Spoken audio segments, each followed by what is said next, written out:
Next question is that 1D, equality of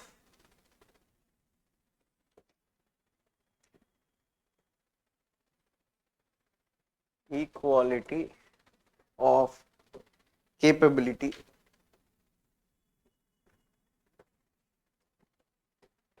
Equality of capability.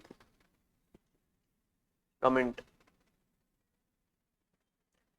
So again, keywords is what? One keyword is comment. The other keyword, okay, is equality. So obviously again the introduction, I'll be writing something on equality. Same I can write. Equality, according to Ronald Dworkin, equality is one of the most important virtue of any society, or he calls it as the sovereign virtue.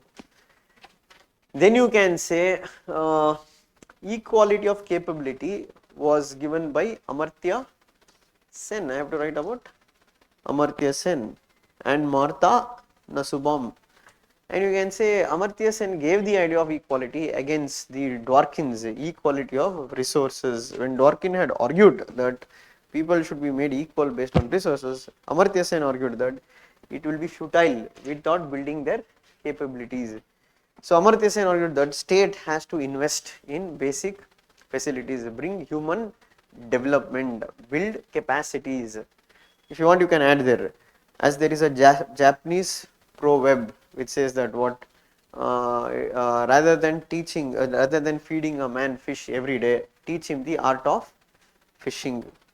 Okay, and you can say on based on Amartya Sen's idea, Martha Nussbaum has further widened the what is that idea of equality of capabilities. However, the critics argue that what one first of all, the capabilities are not well defined by Amartya Sen, and secondly, it can vary from society to society and person to person.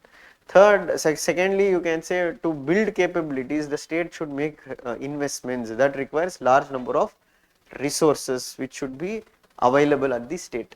In spite of this limitation, you can say based on Amartya Sen's idea, the UNDP has come out with Human Development Index. That is what should be in your answer. Got it? 1D, equality of capability.